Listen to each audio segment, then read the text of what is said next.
everybody, it's Romania Black, and we are on episode 4 of the case study of Vanitas, and we have a masquerade ball, apparently. So we, in the last episode, found out a lot more things, more lore, about Vanitas, as well as the Parade of Charlatan, this evil being that is apparently on a mission to corrupt the names of vampires of the Red Moon. And Noe has taken charge to try and apprehend said Charlatan, or so we seem. But then Dominique shows up, and Dami has grabbed Noe and has taken him back to Altus, the world of the vampires, to go to this ball. And somehow Vanitas has just crossed over realms into the vampire world of Altus, has been there before, and is now going to be assisting Dami and as well as Noe. I feel like Dami doesn't necessarily have things against Vanitas, maybe, but is definitely going to give Vanitas a lot of grief because they're with Noe and kind of getting in the way, right? And Vanitas has shown that they have an interest in Noe. They want to be best partners forever. So I'm really excited, y'all, to see what we're going to get in episode 4, because so far I've been really surprised by how much lore and world building we've gotten in 3 episodes. Like, we had an hour discussion for episode 3, and I was like, when I came into the show, I did not expect to have so much to talk about, and this show has been pleasantly surprising, so that's really good. But I have dogs at my feet, and I'm going to try to get them to come over here so that maybe they'll sit down. There we go, where I won't have to move my chair around. So if my chair looks like it's bouncing, it's because I'm rubbing my dog's belly underneath the desk. But yeah, the only comment that I have is that Whoosh and Sweebian noted on both Patreon and YouTube with episode 3 that Archivist, the Noe Archivist, I was trying to figure out how to say it, and they were like, oh, they're an archiver. They archive, and they basically collect information about others. And I was like, oh, so Archivist, Noe Archivist, because they're collecting memories from the blood that they drink. I'm like, that makes sense. So thank you, Whoosh and Sweebian, for that information. But yeah, I don't know what to expect, but I've been so pleasantly surprised by how much each episode gives us that I'm like, Vanitas, I am ready. Let's just, what you got from me, I can handle it. Let's go. So I hope you all enjoy this reaction. It should be a lot of fun. But real quick, I want to give a special shout out over on Patreon to our philanthropy tier. We have different tiers on Patreon. You can go check it out there. But the philanthropy tier basically are really kind individuals who go out of their way to help me pay for Streamable that I use to actually host the reactions on here, as well as pay for the Crunchyroll subscriptions, the content that I review and react to, as well as just help sponsor and be a kind person and help me do the things that I love doing, which is talk to you all about these series. So special shout out and thanks to all of these individuals in the philanthropy tier, to Edgar, to Dana, to Anime Annie, to Nameless Monster, to Shimoyama, to Tyrone, to Kenny, to Arjo, to Be Happy, Translucent Men, Eric, Sunspots, and Alex Cornejo. You all are amazing, and I could not do this without your support, as well as everyone else on Patreon and all of you here on YouTube giving me support and kind comments. I truly, truly appreciate it. All of my love. But let's not waste any more time, y'all. I am so excited to dive in and see what all we're going to get. So we're not going to waste any more time, but we are going to watch the case study of Vanitas, episode 4. And we are going to start that here in 3, 2, 1. And let's do this, y'all.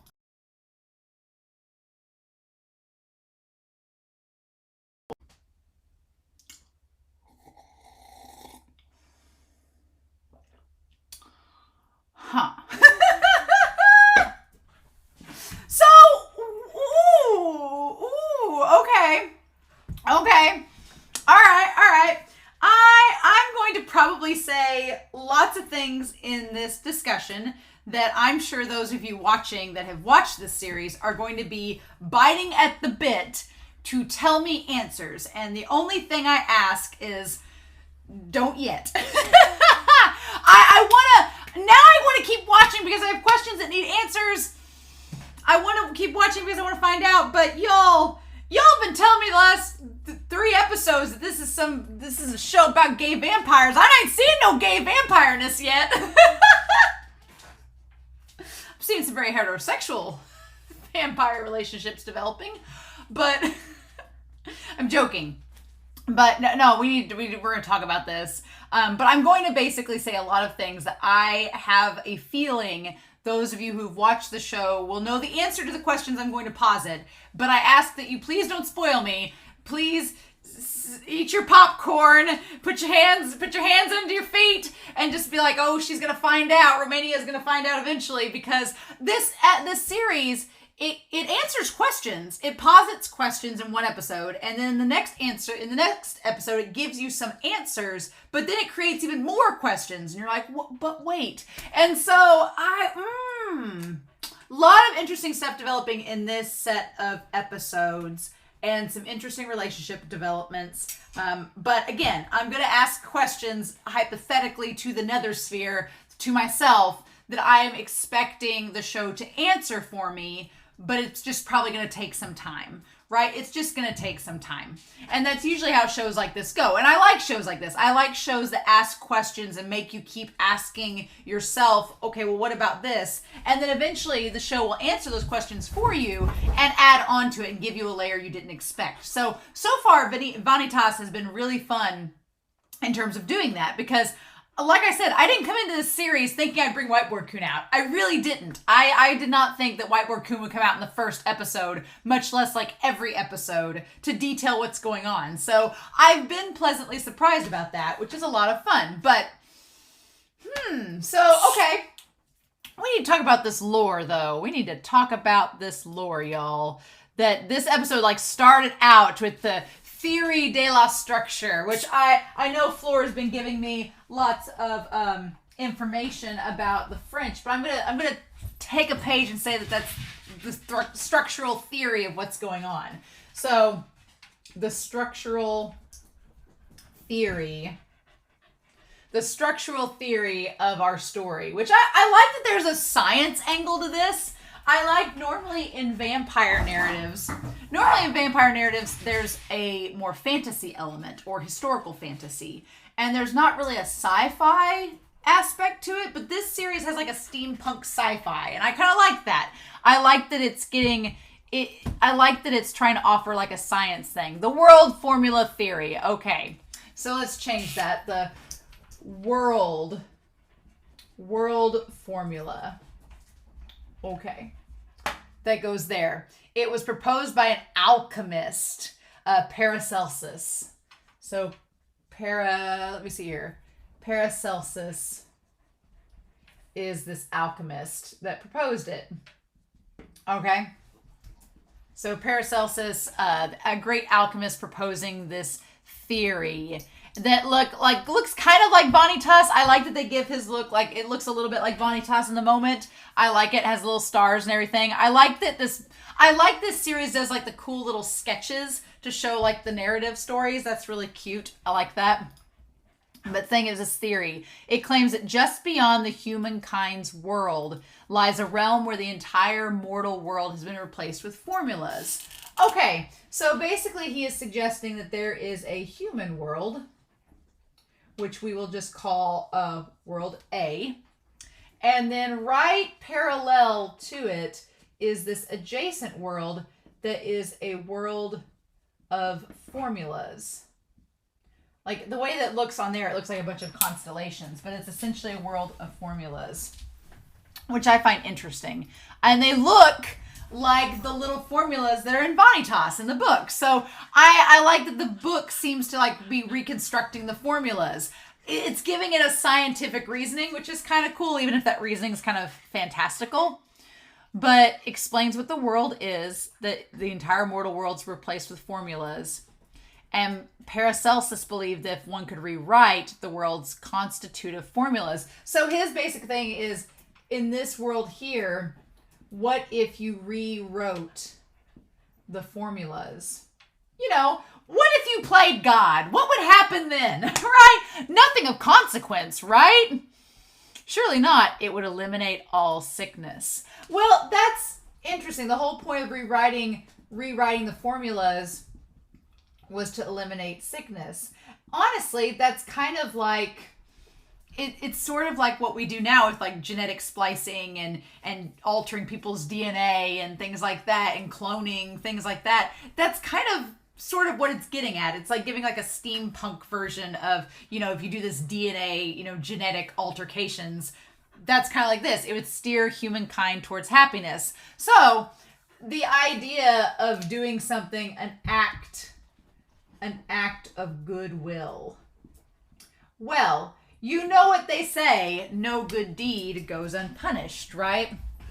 So he thought he was doing this as an act of goodwill, to steer humankind towards happiness, to rewrite the formula. He immersed himself in his work, and before long he did an experiment that meddled with the world formula. And thus, from there, the experiment led to an accident known as the Babel incident. So, the experimentation led to the Babel incident. Now, in the Tower of Babel, the biblical story is that the explanation is that people have all different languages because God basically, the Christian ideology behind it is that in the Tower of Babel, people all gathered, but because they disrespected God, God made it to where they all spoke different languages and they split up, right? Effectively destroying that entire system.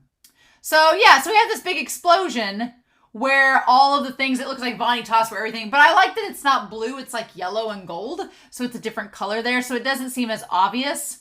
Babel visited upon humankind all manner of calamities. So Babel is a thing, right? So with the Babel incident, Babel is a thing that causes calamities. Anytime I hear calamities, I think of Heaven Official's Blessing, which if you've not read that, that's a great story. You should go get on that. I'm only 4 volumes in. You can catch up with me. All these calamities that brought onto this world things that had never existed before. So basically, it's like, okay, things were created that had not existed. So flowers that created their own light. We got those. Amidst this death and destruction that we see, the flowers that created their own light. Minerals with a blue radiance. So everything's blue, right? Again, tying to Vanitas. Minerals with a blue radiance. What's interesting is that the minerals and the flowers grow blue like Vanitas and all that. But then, from there, and red-eyed humanoids came to be for the first time. Each one resulted from having its original constitutive formula rewritten. And then the vampires of the Red Moon came to be. All right, and so then we get our peek at Dami's grandfather, who's the master, right? Who looks quite young for being a grandfather, which they're vampires, so I don't know how they age. And he has this like crazy clock-looking thing coming out of him. But oddly enough, the clock-looking thing kind of looks like the blue gemstone on the grimoire of Vanitas. So the master, each one resulted from its constitution having rewritten. And so he kind of explains what it was. And of course, Noe is just like blushing and so enamored by the story. Like Noe has this sense of wonder about him. We're going to put Noe up here and talk more about his character. Noe has this sense of wonder at learning new things. Like in the OP, every time they go somewhere, he seems like he's enamored by it. He likes learning things. He's got this just sense of awe around him at all times, right? Because their formulas are meddled with. Now, the grandfather, his hair is blonde, right? But Dami and the other one from the flashback, their hair was black. So I guess that doesn't really matter. That's why we have airships equipped with aerodynamic lift generators. And steam locomotive streetlights and other inventions. They're all powered by astermite, a mineral created by rewriting the formula of coal. I think that's so cool. I love that there is, because I was questioning in episode 1, I was like, well, where's this astermite come from and how does that work? It's because it was rewritten coal. So it came from coal. Now the flowers we're going to assume come from flowers, and then the vampires were originally humans that had their constitutions rewritten. And that kind of is a cool way of looking at humanity, that humanity with its bloodlust and desire for like seeking companionship and to connect with one another. That whole connection being a thirst, you literally thirst for someone. You want to drink their blood. So yeah, it's giving it it's changing like an emotion attached to humanity and creating like a physical necessity for the vampires. That's kind of cool. I like, vampires don't usually have an origin tied to them. They just exist. But I like that this story is giving a reason for the vampires being there, right? Vampires came to be when Babel caused the constitutive formula for humans to be rewritten. They are an entirely new species. And so then Noé's like, so we are too. And he's like, that's right. And we have the flowers. But I doubt if any of humanity's children know the truth of the matter. So there's this beautiful like garden of all these flowers, right? And the master says that humanity doesn't really know what's up, right? It's not a well-known story. So Noé was injured during the story by the teacher. So I'm wondering if, thinking back on it now, Noé keeps having memories of trying to rescue the girl that was the curse bearer. I wonder if this takes place, like maybe he tried to rescue her and it went awry and she ended up getting killed, and maybe Noé got injured during it and his eye got hurt. And so this was the aftermath where the master, Noé was like depressed and sad. And the master's like, here, let me tell you a story. What if I told you the origin of Vanitas and all this? And he's like, okay. And to make him feel better, maybe I'm thinking that Paracelsus became, I wonder if Paracelsus is the original Vanitas. Maybe. I don't know, the OG one. Or if the original Vanitas was like, because here's the thing, the red eye, they said the vampires with red eyes, which are the vampires of the red moon. So one question we do have in all of this is Altus. Is that the world of formulas?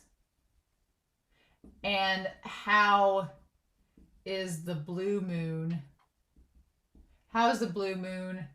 connected? Like, where is Paracelsus the originator of the blue moon vampires and all that? And are they ones directly tied to the book? And these are all just the offshoots. There's still, like I said, we get answers to the questions we've been asking, but then those answers create new questions. So I want to know even more. And I know I'm going to get answers. It's just my brain is like, okay, I'm going to have to watch ahead to maybe find these things out.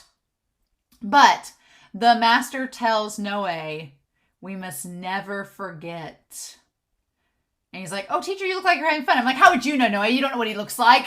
So he says we can't forget he's basically telling Noé that we can't forget our origins. We can't forget where we came from. That's all going to tie back to this, that the book is tied to our creation. And he's like, it is quite fun. I'm certain it will become even more fun as time goes by. And it's all because you came along with me, my darling kitten, mon chaton. So the teacher kind of has a little stranger danger. I'm not gonna lie, a little bit. So the teacher seems to have an enamor for Noé and thinks things will get fun in the future. So I don't know if maybe the teacher knows about Vanitas. Maybe the teacher is Vanitas. I don't know. I don't know how that works. I don't know if once you're a member of the clan, you are always a member of the clan, how that works. We haven't seen the teacher's face, because if they were Vanitas, they'd have blue eyes. But we don't know if that's the case and how that works. So the teacher is obviously a vampire. Vanitas is the current Vanitas the only human version of him? Again, questions I want to know. What the teacher seems to know something's going to happen and is curious and knows secret knowledge that we don't. So it's a question of, what does the teacher know? I'm sure we're going to find out, but we're not there yet. And then we go to the OP. So, okay. So we have in this, this carriage being so large. Okay. So this carriage is huge. So all this is happening in a carriage. Like they're just riding along and she's going through all her dresses. I'm like, girl, you had some really good dresses picked up and you picked that one? It was fine. I like Noe's outfit a lot, right? And he's like, you're not planning on going dressed. If you're changing, remove this collar. Okay, so let's establish some things about Noe and Dami. Establish some things about Noe and Dami. Noe is very chivalrous. He's very chivalrous. He doesn't want to watch Dami change clothes. He does not want to see that. So he asks that she take off the collar so he can leave, basically. He's like, I'll go wait with Vanitas. Which is not what she wants. She does not want him near Vanitas. I don't think she trusts Vanitas at all. And he's like, are you upset about something? And she's like, yeah, I don't want you near him. So she does not trust Vanitas. And we're going to put Vanitas over here. We're going to put him over here because we've got things to say. Yeah, and so Noe is very empathetic, much of an empath. He's like, was it a bad idea to bring Vanitas along? And he's like, I thought he should come along if we're going to learn more about the curse bearers. I feel bad that Vanitas is just sitting outside the carriage doing this whole thing. Like, Mur is glaring at him, but Vanitas is listening. I'm like, did you not think he'd be listening outside the door, you two? So Dami didn't want him to come along. Noe believes that Vanitas can teach them about the curse bearers. And Noe has seen Vanitas cure the curse bearers, so he knows firsthand that he has the ability to save them. So he's like, well, we really could benefit from him being with us. It's not a bad thing. And he's like, I fail to see things from your standpoint. Forgive me, Dami. And again, Noe is chivalrous, and he tries to be understanding. He's like, I wanted him to come along because I thought he'd be helpful, but I didn't think about how you obviously would not be happy about this based on the rumors about Vanitas. Because as far as we know, Noe is the only vampire that's totally has been wanting to meet Vanitas all this time. Everybody else thinks he's a killer and he's bad, but Noe is like, oh, he's not that bad. I wanted to meet him. So Noe is like, I didn't really consider your perspective in all this, and my bad. Should have thought about that. And so she turns around. She's like, I'm just worried about you. It was my grandfather's bidding that led you to join forces with the book's bearer. She says the book's bearer. She doesn't really acknowledge him as the Blue Moon vampire. So she thinks that it's her grandfather's bidding. She's like, if it were up to me, I'd have you nowhere near him because he seems dangerous. But my grandfather says otherwise. So what can I do? It says, but your personal involvement with curse bearers. I believe you've convinced yourself that what happened back then was your fault.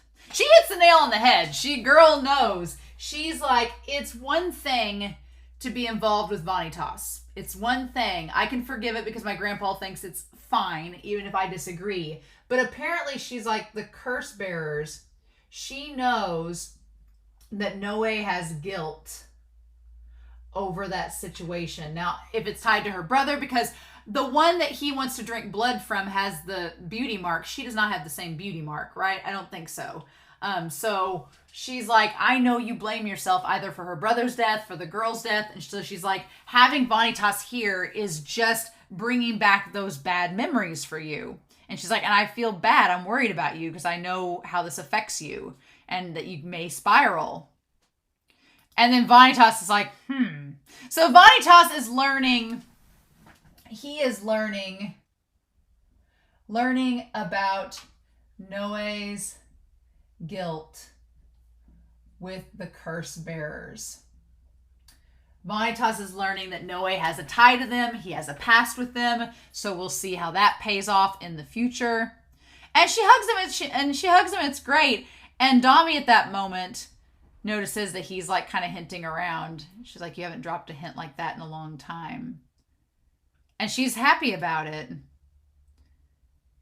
And she asks, she's like, that won't do. You have to tell me what you want. You can't just beat around the bush. She's like, do you want to suck my blood? Which is a pretty... I mean, the act, we talked about this in previous episodes, the act of sucking blood in vampire narratives is a very sexual act. It's always had connotations to sexuality and to having sex. It's kind of like just a metaphor for it. And so she's kind of like thinking, hey, you dropped the hint saying I smell good, do you want some of this? But the crazy thing about it is that I don't feel like Noe, in his mind, it doesn't feel like a romantic gesture so much as something intimate between close friends. Does that make sense? I feel like, because afterwards, after it's all said and done, he doesn't really, he doesn't follow her around with heart eyes or like make googly eyes at her or make any type of romantic gesture at all. At all. It just seems like he needs to drink blood. He knows that she will consent and let him drink her blood. And so he's like, okay. But it seems like it's just it's very intimate, but it's like platonic. Does that make sense? So she offers her blood to Noe. And Noe seems platonic, but intimate. Like he's very he's like got the glossy lips and everything. Like Yuri on Ice would be jealous of that glossy lip. Like that is a Viktor Nikiforov like styled lip there, right?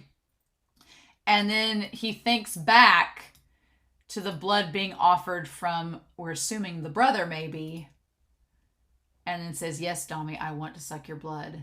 So the question is then, is he, when he sucks her blood, is he thinking of her or is he thinking of the brother? I kind of tend to think he's thinking of the brother, which answers the gay vampire question. But she, because she likes Noe, or at least feels a platonic relationship with him and intimacy, goes along with it, which is kind of sad, right? That he's sucking her blood to get the memories, right? But they're not necessarily her. And he says yes, and she's like, okay.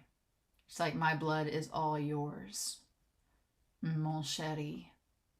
And it's a pretty sexual act. Like, girl, like, she gets a little into it because he's like sucking on her neck there. It's not like Amelia where he just clamped onto the arm and there was nothing sexual about that. This is like the intimate part of the neck, right?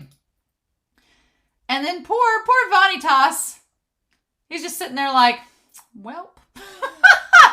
And Vanitas doesn't know. That's kind of the sad thing, is that Vanitas, he doesn't know whether it's romantic or not, because we kind of, thought that maybe Vanitas has like a crush on Noe. So Vanitas is sad / I think jealous of Dami's relationship with Noe.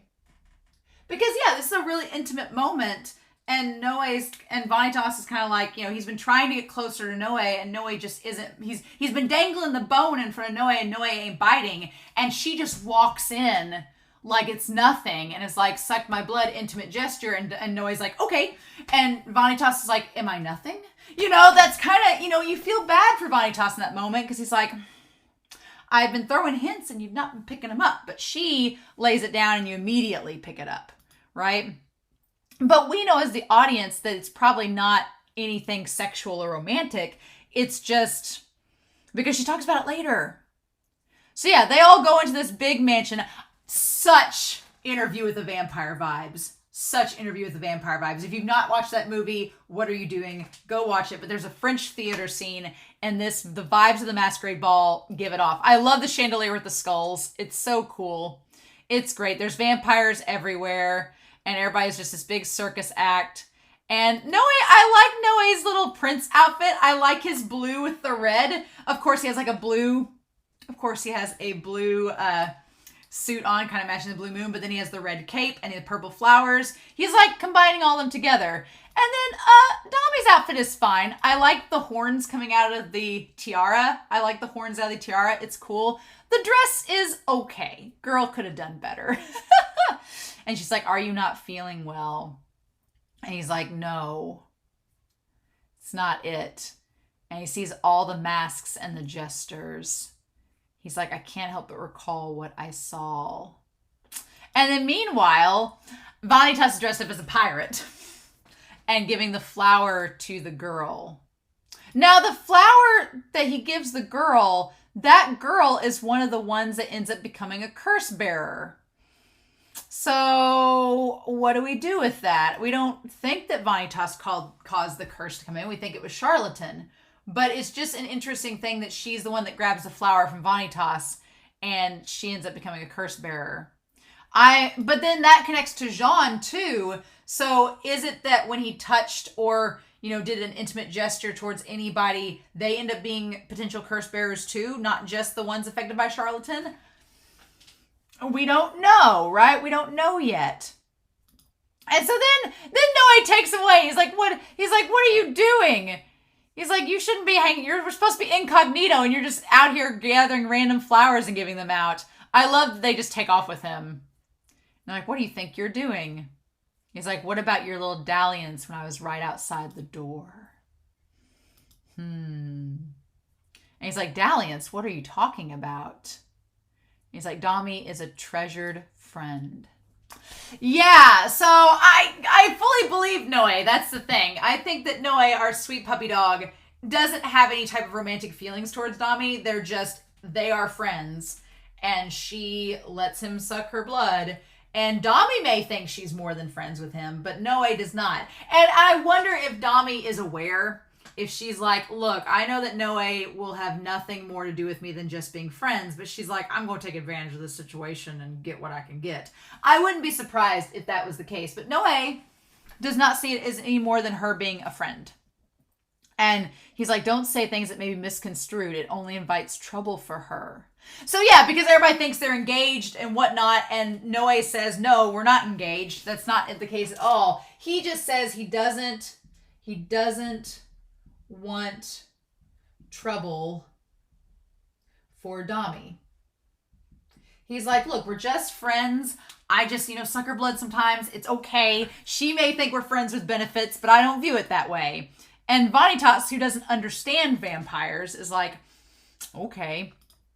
He says that you vampires define friendships in a strange manner. So, Vanitas is curious about relationships with vampires and how they define their friendship and relationships. He's like, you guys are strange. Yeah, this whole, we're just treasured friends, but you're sucking her blood and she's moaning about it outside the door. Sure, we're just friends.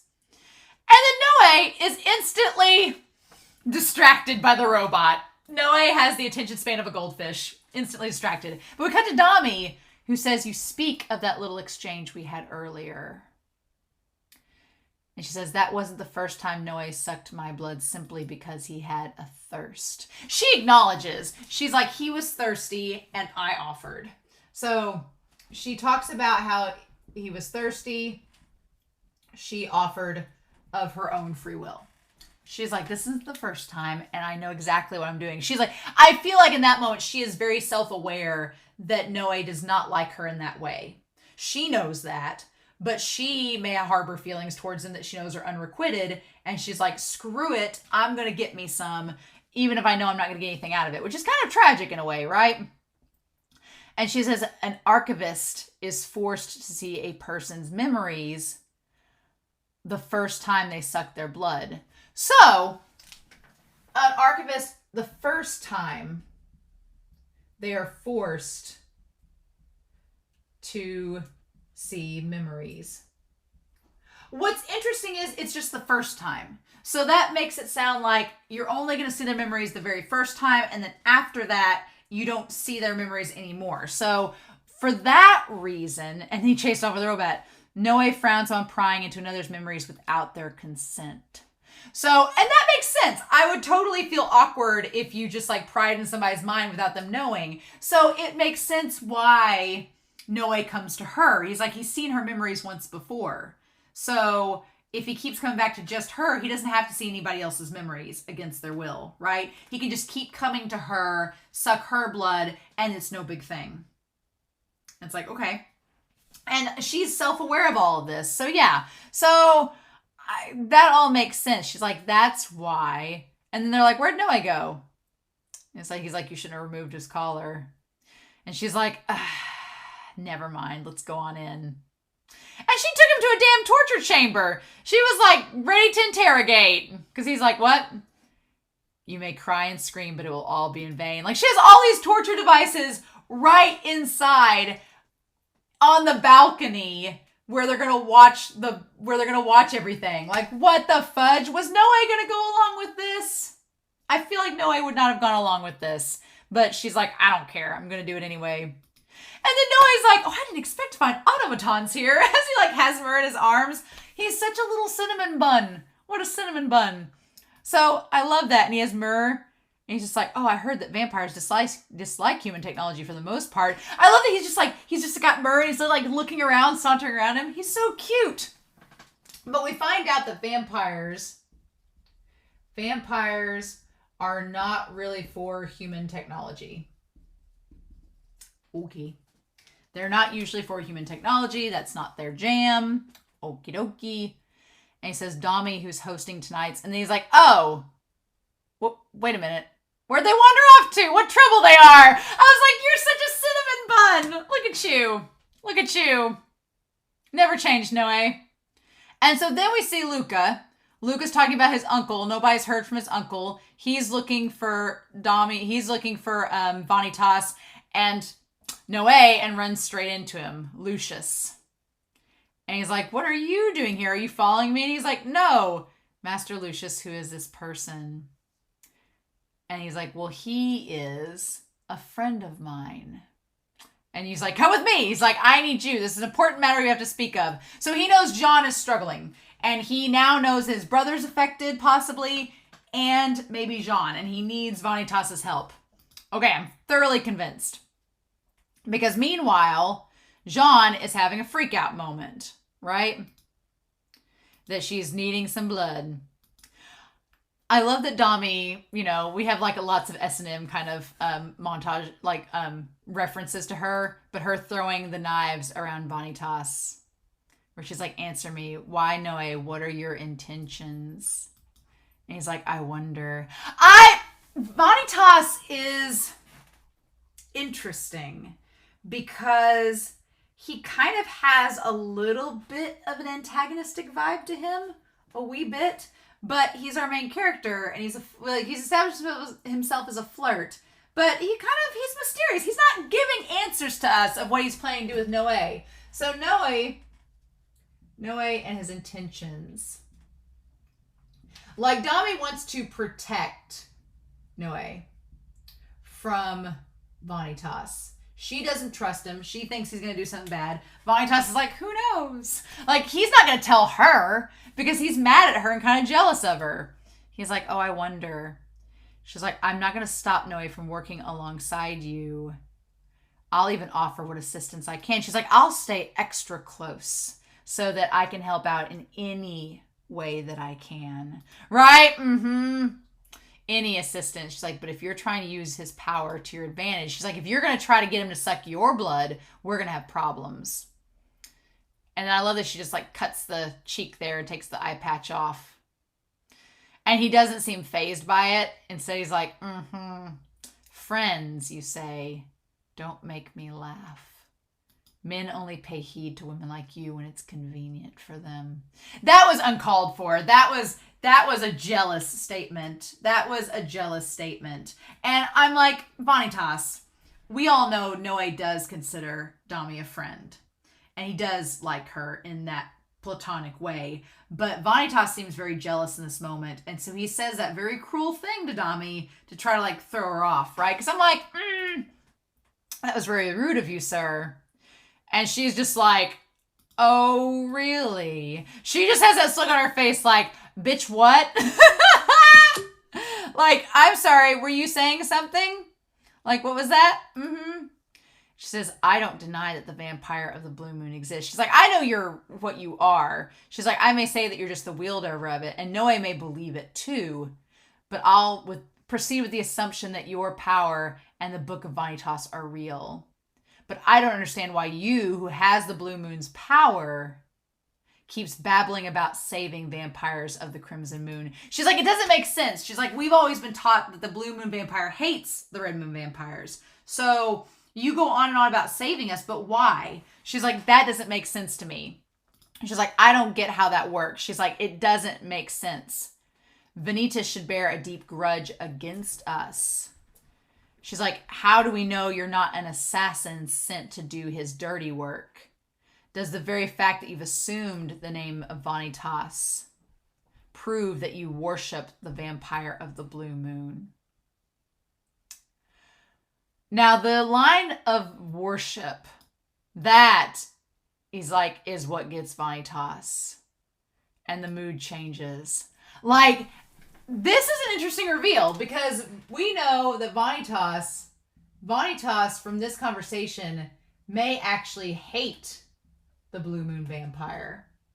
So did he even want this power? It could be that Vanitas didn't even want this ability. He didn't want to get this power imbued upon him. But then once he did, he was like, screw it.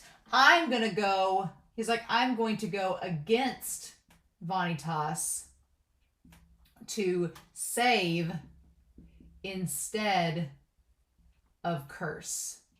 That kind of would make sense if he was like, yeah, I know this book has the power to curse vampires, but F it, I'm going to decide to save them instead because I can. That is interesting because he seems to hate Vanitas in this moment, laughing at her like, worship, are you joking?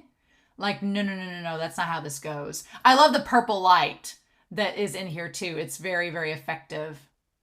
He's like, you do have a point. All the vampires that have come across this far thought in terms of whether the book of Vanitas was real or not. He's like, they're fools, one and all. I've been going about this backwards. I love this scene. He's like, I've been doing this all wrong. He's like, I should have started by just declaring who I am. He's like, I've been working in the shadows under the assumption of the lore and legends. He's like, but that's not how I should have been doing it. I need to declare that I'm different from Vanitas from the start. And then that might make a difference, right? God, I love that he just declares it. And then Noe and Luca are like, wait, what? What are we doing? He has a tendency to like jumping from things. He likes to make a dramatic leap. And I love that when we saw the ponytail flash, I thought his hair was going to go longer and I thought he was going to like change forms. But we did not get that. No, instead, I do love that little shot of him just like falling. It's kind of cute. That line that falls is kind of cute. It's like, wait, what? Why? Ridiculous. And then he explains who he is. I'm counted among the clan of the Blue Moon vampires, and I'll prove it to you. And he takes off the other glove. This proves my claim. And it looks like a big snowflake or a web or something. But so when he got bit, then he has the mark. Everyone knows who made this mark, that it was the Blue Moon vampire. Mm-hmm. And so the gears start to turn. And so I love that, just that shot of him, the sort of power that was granted to me. And the thing is, the Blue Moon vampire kind of looks like Charlatan, right? Because we theorize that they're kind of from the same origin, right? That shot of Vanitas, though, with the blue light, like it puts things in a different perspective now. Because before, in episodes 1 through 3, Vanitas seemed like he was kind of reveling in the fact that he had this power and he enjoyed it. But in this episode, it's like, oh, is this his curse? Is he cursed with the Blue Moon vampire? Did he not want this? And this was all just put upon him without his consent? Is that why he likes Noe? Because Noe consents and it's not what he's used to? So in any case, everybody freaks out and wants to slay him limb from limb. And then he talks about the grimoire and how you are all fortunate that I actually don't like what the Blue Moon vampire does. He's like, I'm not going to use the book to slaughter you, but to save you. Tremble in your humiliation while you're saved by my own hand. Yeah, he's like, this is my revenge against the vampires. I'm going to save you all and you can just be mad at me and I'll just laugh about it, right? And Noah's like, wait, what? And so he remembers that Vanitas had claimed he was going to save them all. And Noe's like, okay, so he was actually serious about all this. And then Jean sees Vanitas and is like, you're the one that I need. And Luca needs you as well. And he's like, that's why you're so gung-ho. And then he's like, so there you have it. And he has like a little vampire fang. If any of among your curse bearers step forward. Like, he's like, wasn't that fun? I love that everyone's just like, he's like, I'm a doctor and a vampire specialist and I'll save you without fail. I love they all just kind of look like, kill him! Doesn't work. And so that's when Veronica shows up. Veronica, whose design is freaking amazing. I love Veronica's character design. The big giant kimono, the big giant foxtails that come off the back of it, the mask. She has ability. It looks like she almost has like formula rewriting stuff with her. But here's the thing. So formula rewriting stuff with her fan. Is the master Vanitas? But how would that work? The only thing that makes me think about it is that her fan let off this energy that was kind of like Vanitas, but it wasn't blue. And then the master is all fascinated with Noe and his fascination with the Blue Moon Vampire.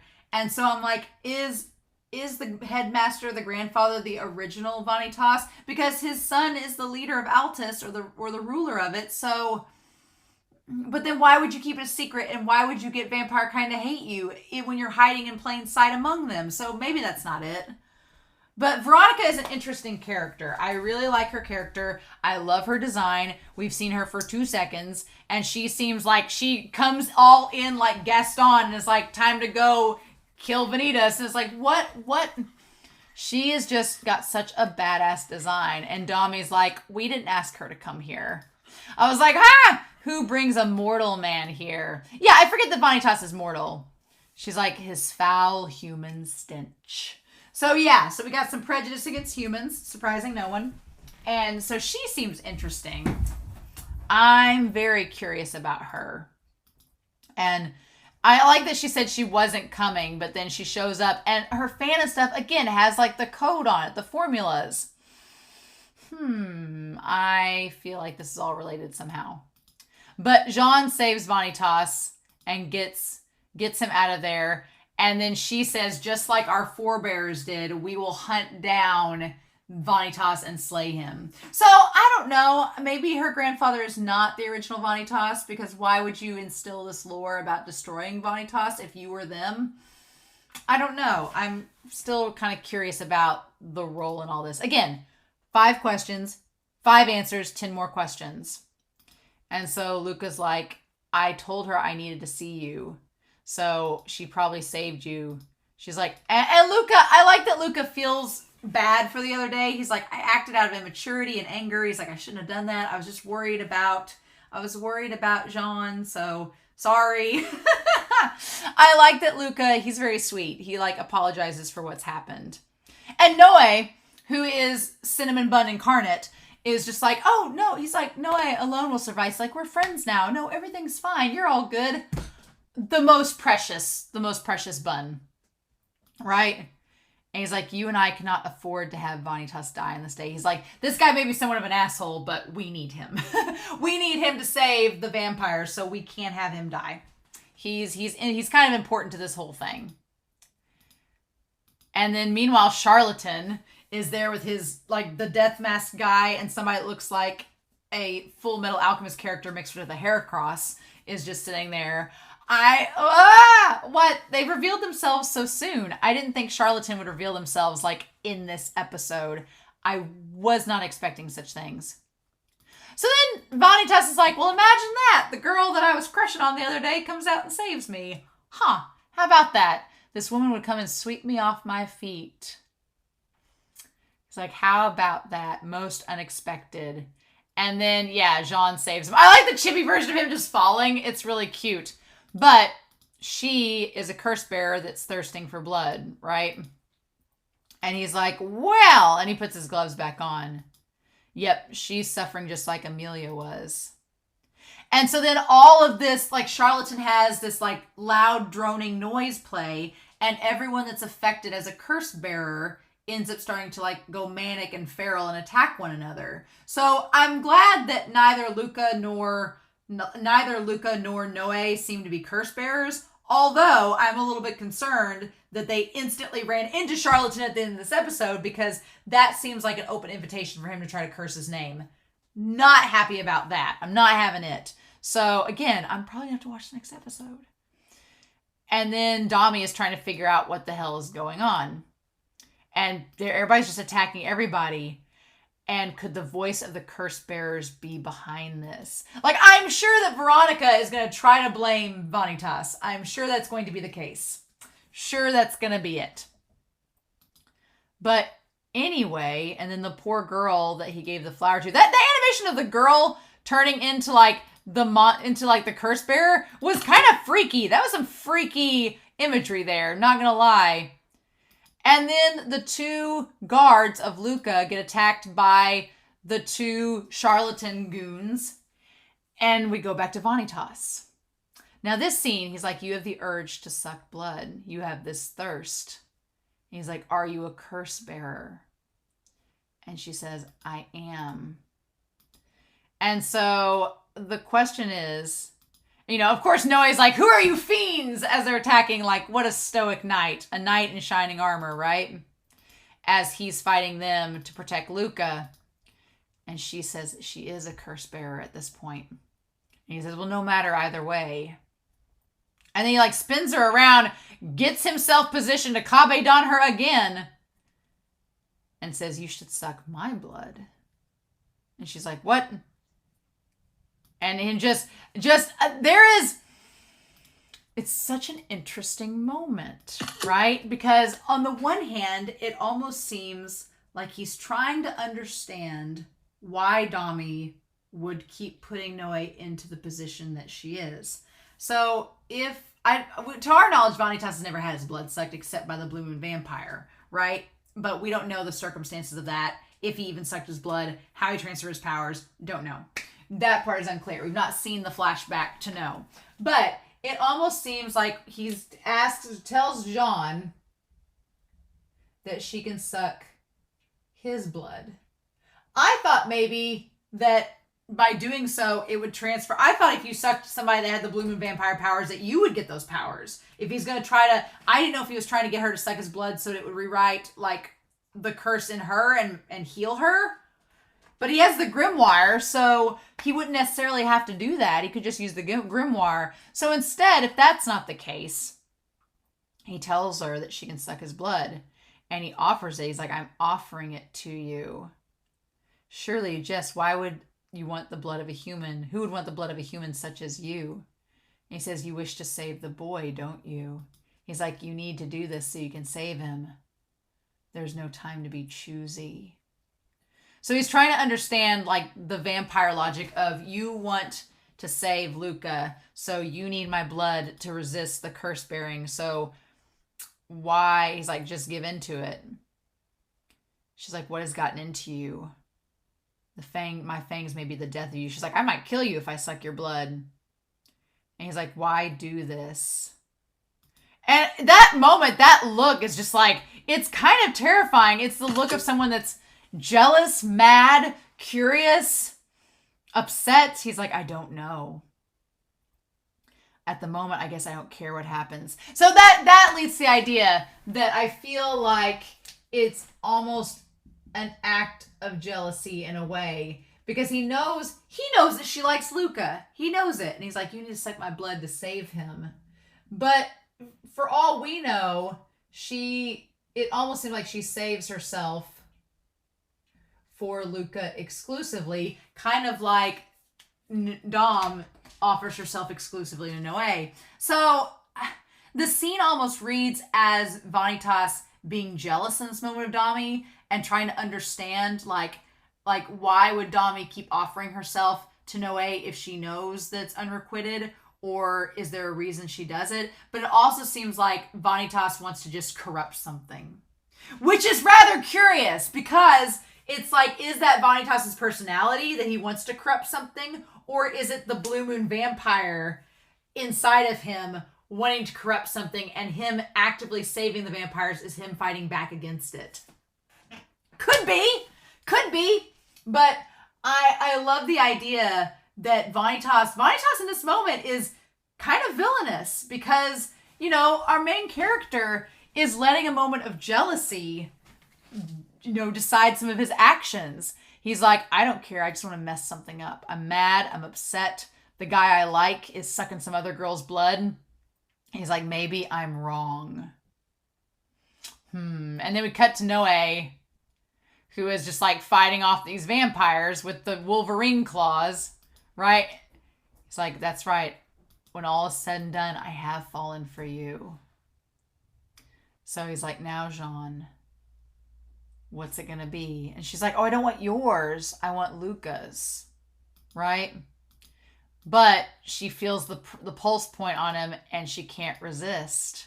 So maybe also that is Vanitas trying to understand that the thirst of a vampire goes beyond actual true love, and it is more of a biological base need that transcends that. So maybe by having Jean suck his blood, he's confirming that, okay, Noe needs to suck blood and Dami is constantly offering it to him. So maybe he doesn't like Domi in that way. He's just sucking your blood because it's a base need. Like, he knows that Jean, under any other circumstance, would never suck Vanitas' blood. She'd want to save it for Lucas. But because she's so desperate, she does it anyway. So maybe it's his own experiment to see how that works for vampires. And he's like, okay, maybe Noe does still have the chance to like me. He's just sucking Dami's blood because he has this thirst that he can't control. And he's doing it with her because she's consented. That could be too. That could be him trying to out that for himself. Or he could be corrupting her. We don't know. But in any case, I'm a little bit worried because he starts to get kind of off on it, right?